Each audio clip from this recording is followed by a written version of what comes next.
అబ్రాడ్‌కి students వెళ్లడం తగ్గిపోయింది కదా! ఎందుకంటారు? అవును. కొన్ని దేశాలకు స్టూడెంట్స్ వెళ్లడం తగ్గింది. ఎందుకంటే వీసా నిబంధనలు కఠినతరం అయ్యాయి.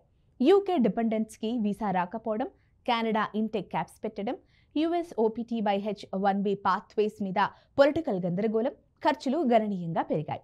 ఫీజులు, రెంటు, ఆరోగ్య బీమా అన్నీ పెరిగిపోవడం వల్ల మధ్యతరగతి విద్యార్థులకు అబ్రాడ్ ఎడ్యుకేషన్ భారంగా మారింది.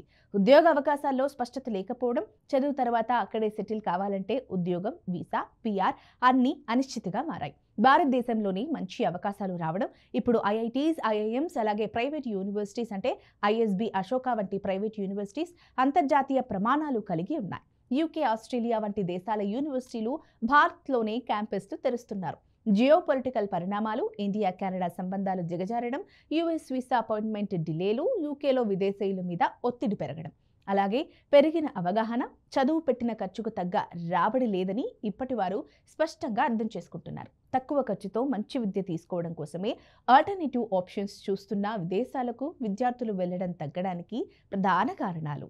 తక్కువ ఖర్చుతో మంచి విద్య తీసుకోవడం కోసమే ఆల్టర్నేటివ్ ఆప్షన్స్ చూస్తున్న విదేశాలకు విద్యార్థులు వెళ్లడం తగ్గడానికి గల ప్రధాన కారణాలు ఇవే. 1. ఖర్చులు అధికమవ్వడం. విదేశాల్లో చదవడం అంటే లక్షల రూపాయల ఖర్చు. ట్యూషన్ ఫీజు, నివాసం, ఆరోగ్య బీమా, ట్రావెల్ మొదలైనవి.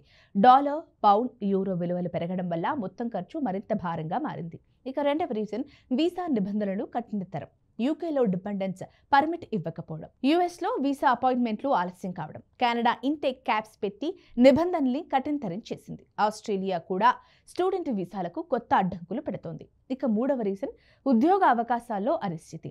చదువు పూర్తయిన తర్వాత అక్కడే ఉద్యోగం రావడం, వర్క్ వీసా దొరకడం అన్నీ కష్టంగా మారుతున్నాయి. కొన్ని దేశాల్లో విద్యార్థులే చెప్పారు, చదివాక 90% మంది ఉద్యోగం లేక ఇండియాకి తిరిగొస్తున్నారు.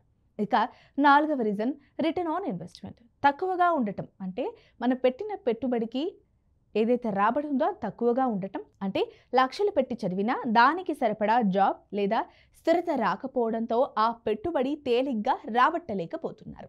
ఇక ఐదవ రీజన్ వచ్చేసి భారతదేశంలోని మెరుగైన విద్యా అవకాశాలు. ఇండియాలోని ఉన్నప్పుడు మంచి కాలేజీలు, ప్రైవేట్ యూనివర్సిటీలు, అంతర్జాతీయ ప్రమాణాల డిగ్రీలు అందుబాటులో ఉన్నాయి. ఇక డీకిన్ యూనివర్సిటీ అంటే ఆస్ట్రేలియా నుంచి, యూనివర్సిటీ ఆఫ్ వొలాంగాంగ్ లాంటి విదేశీ విశ్వవిద్యాలయాలు ఇండియాలో క్యాంపస్లు కూడా ప్రారంభించాయి.